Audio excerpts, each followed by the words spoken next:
So I started traveling yesterday at 2 p.m. from Tartu, from my hometown. I took bus to the airport, and from there, from Tallinn airport, the first flight was at 7 p.m. It was to Sweden. It went very well. It was real nice, and everything went fine. And after that, we had another flight that took me to Budapest. I was in Budapest by night. When I got there, everything was closed, so I couldn't eat. I was pretty hungry, but luckily very soon different places were opened, and I found like super good deal in KFC. It was some kind of summer poke bowl, which was like best value ever. It was amazing. Okay, so I had my food. I tried to sleep, but it was not very successful. Then I got to my gate, and I think I slept maybe 1 hour in total there at the gate. And my flight was around 12. So I was just waiting for my flight with almost no sleep. And then the fun started. So when the boarding started, then I saw that they started measuring people's baggages. So basically you are allowed to take one small bag, and theoretically this bag should be fine. It's like kind of fine, but it is fine. Like I have been never refused to board a plane with this bag as my like this small bag. But today it was different. Wizz Air decided that this bag is not small bag anymore. So what happened was that everybody had to put their bags into this like box, and believe me when I tell you that this box was small. This thing is called personal item, and it is actually the size of personal item, and always it has been fine. But as I discovered today when I was pushing it into the box, was that here, up here there is some kind of very strong material that cannot be folded. It's like the support for your back, like for the hiking bags, and the bag would have fitted there. It was fitting in every way except this 2 centimeters that if I could have folded it, this material, it would have been perfect, but I couldn't. And I looked at these 2 centimeters which were missing from one side of the box, that because they were very specific. And I was thinking like, are you kidding me? Like, are you kidding me? You see, the point is that you should put this bag under your seat and it should fit there as it's written on my ticket. And I told them that I always put this bag under the seat, and this is what I actually do, because I know that I pay only the price of the bag that goes under the seat, so I always put it under the seat. It's my thing to do. And I know it fits there. It was under the seat for 2 flights before this flight, so I knew it will fit. And I told this woman that, but this bag will fit under the seat as you request, and I will put it under the seat. And she said that, but it doesn't fit into this box. 60 euros. For the first time in my life, I paid 60 euros because my bag was too big. Technically, yes, but yeah, you know, you can always look it from different sides. But I was not the only one. There were so many other people struggling with their bags, and I saw people literally jumping on the bags and pressing it, like jumping.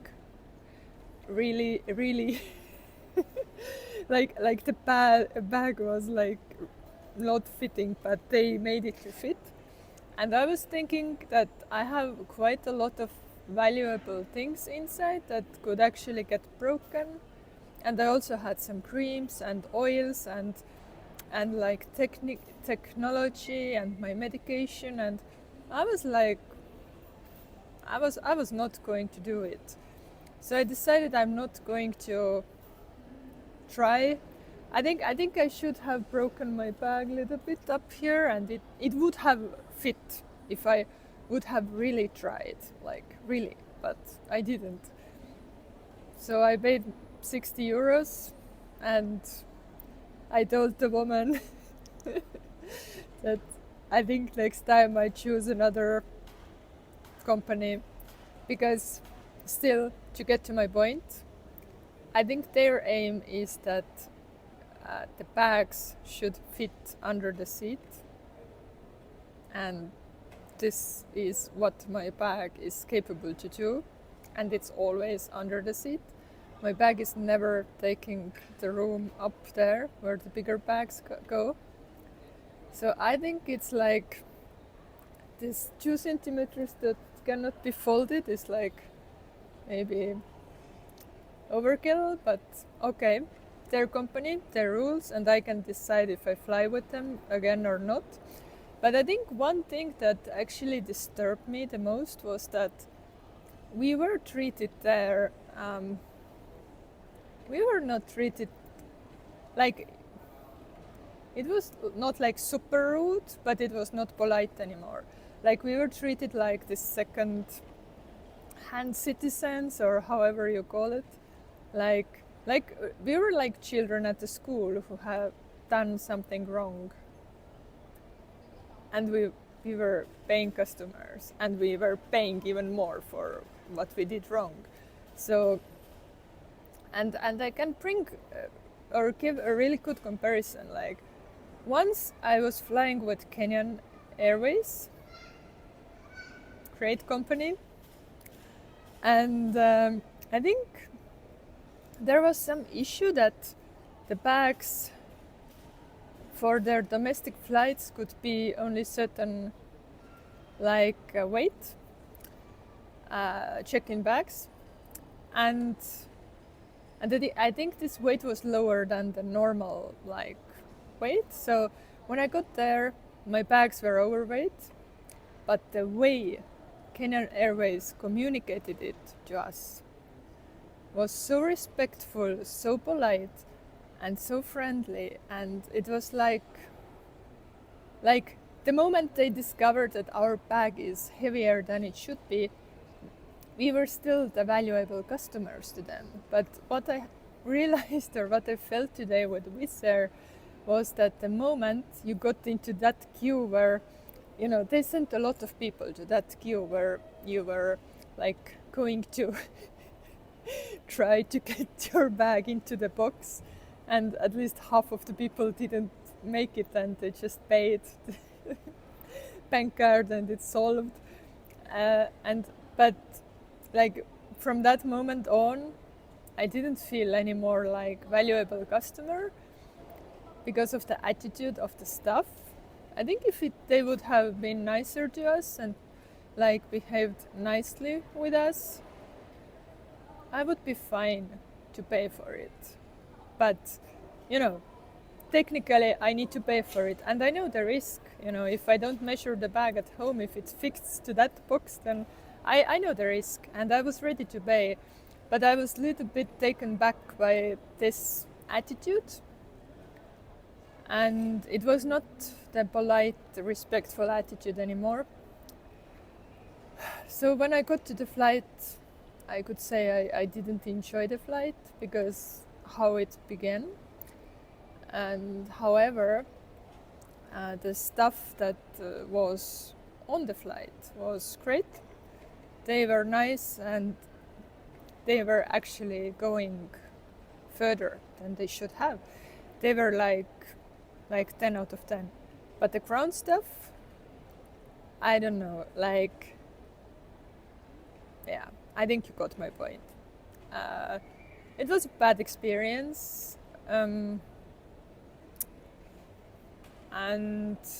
but then I got to Abu Dhabi airport with Etihad, I think,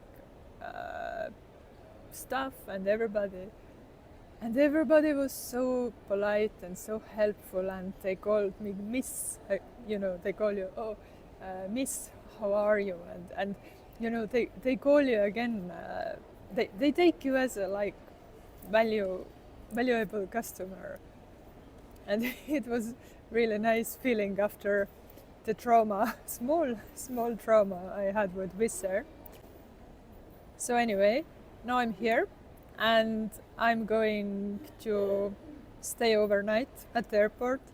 I got here around 7 local time, and now it's maybe 11. I got some food, some water, some biscuits, the basics. And yeah, I'm going to see where can I sleep, because it's the second night and I have slept 1 hour last night.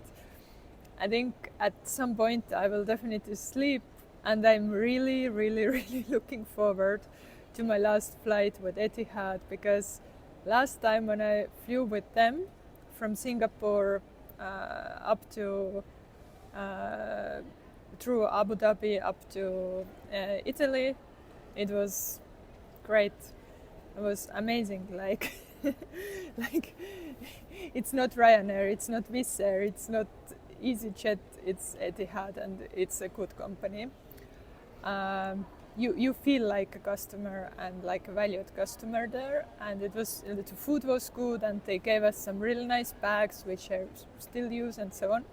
And I also want to say that during the time when I have been filming this clip, there has been like one ground staff and I think 2 people also who work here at the airport passing by, and they are so respectful of the camera. Like the cleaning guy went out of his way not to disturb me, which was not necessary, but he still did it.